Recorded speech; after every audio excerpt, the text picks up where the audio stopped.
এখন আলোচনা করব ঈশ্বর কি।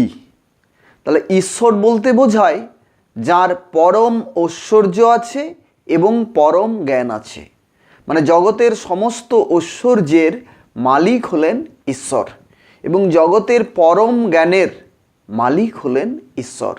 জীব কি? জীব হচ্ছে অল্পজ্ঞ, ঈশ্বর সর্বজ্ঞ। মানে জীবের জ্ঞান অল্প, ঈশ্বরের সমস্ত জ্ঞান।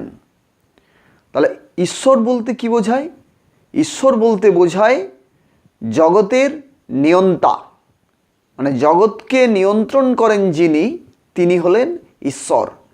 মানে জগৎ নিয়ন্ত্রিত হয় বা শাসিত হয় বা পরিচালিত হয় ঈশ্বরের দ্বারা বা নিয়ন্তার দ্বারা। কিভাবে নিয়ন্তার নিয়ন্ত্রণ বোঝা যায়? জন্ম থেকে মৃত্যু পর্যন্ত সমস্ত নিয়ন্ত্রণ প্রাণীর যার হাতে, তিনি হলেন ঈশ্বর। আর কি? জগতের সমস্ত ঐশ্বর্যের নিয়ন্তা হলেন ঈশ্বর। তাই মৃত্যুর পর কেউ এখান থেকে কোনো প্রাণী কোনো কিছুই নিয়ে যেতে পারে না, সমস্ত এখানে রেখে যেতে হয়। ঈশ্বর কি? ঈশ্বর হলেন জগতের রচয়িতা, জগৎকে তিনিই রচনা করেছেন। ঈশ্বরের এক নাম হচ্ছে বিধাতা, তিনি বিধান দেন, মানে তাঁর বিধানেই জগৎ পরিচালিত। জগতের শাসনকর্তা হলেন ঈশ্বর, তার শাসনকে কেউ কখনোই অমান্য করতে পারে না।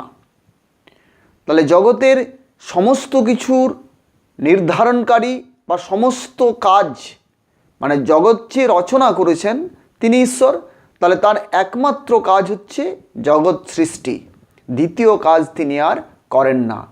তাই ঈশ্বরকে বলা হয় কর্ম পার তন্ত্ররহিত, মানে কর্মের ওপারে থাকেন বলেই তার নাম হচ্ছে কর্ম পার তন্ত্র রহিত।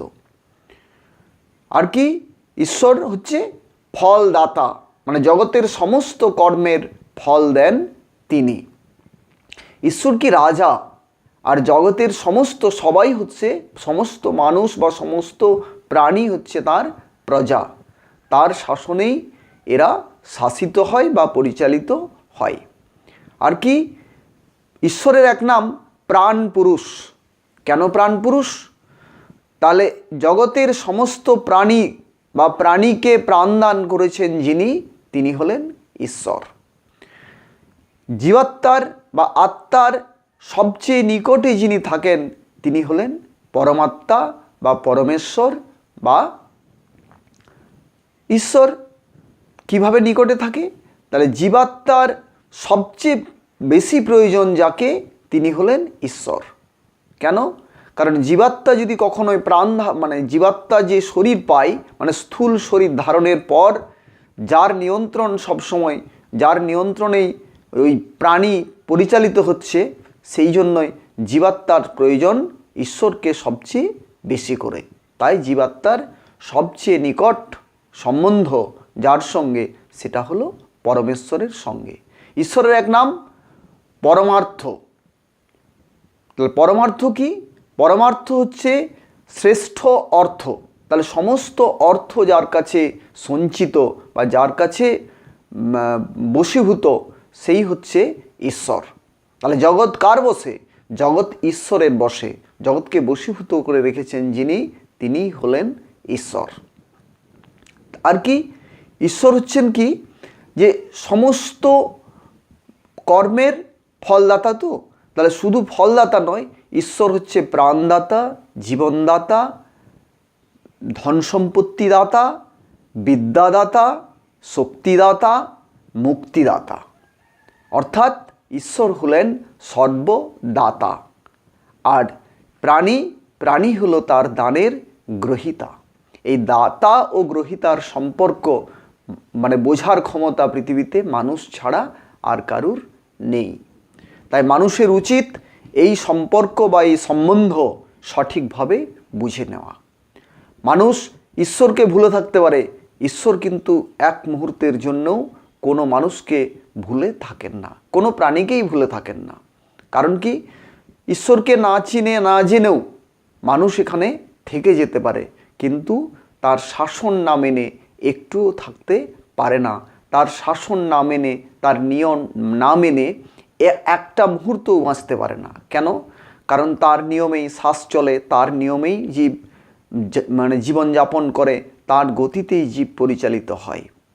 এবারে নিজের মত, নিজের পথ, নিজের গতি সে সাময়িক নিলেও সেটা আসলে সঠিক পথ নয়, সেটা সঠিক নিয়ম নয়, এবং সেটা দুর্গতি, সঠিক গতি নয়। তাই আমাদের প্রথম কর্তব্য হওয়া উচিত ঈশ্বর বোধ লাভ করা, পরমাত্মাকে জানা। পরমাত্মাকে জানলেই আমাদের জীবনের সমস্ত কাজ শেষ। এরপর আমরা যে সমস্ত কাজ করব সে কাজগুলো সবই ঠিক হবে, সবই সিদ্ধ হবে। তাই আমাদের সবসময় স্বীকার করা উচিত ঈশ্বরের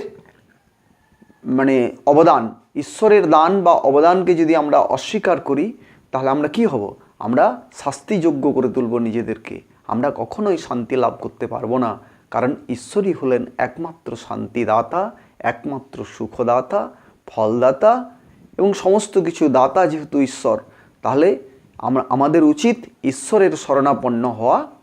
যদি আমরা ঈশ্বরের শরণাপন্ন না হই, আমরা যদি নিজের শরণাপন্ন হতে চাই, তাহলে আমরা অবশ্যই শাস্তি পাব।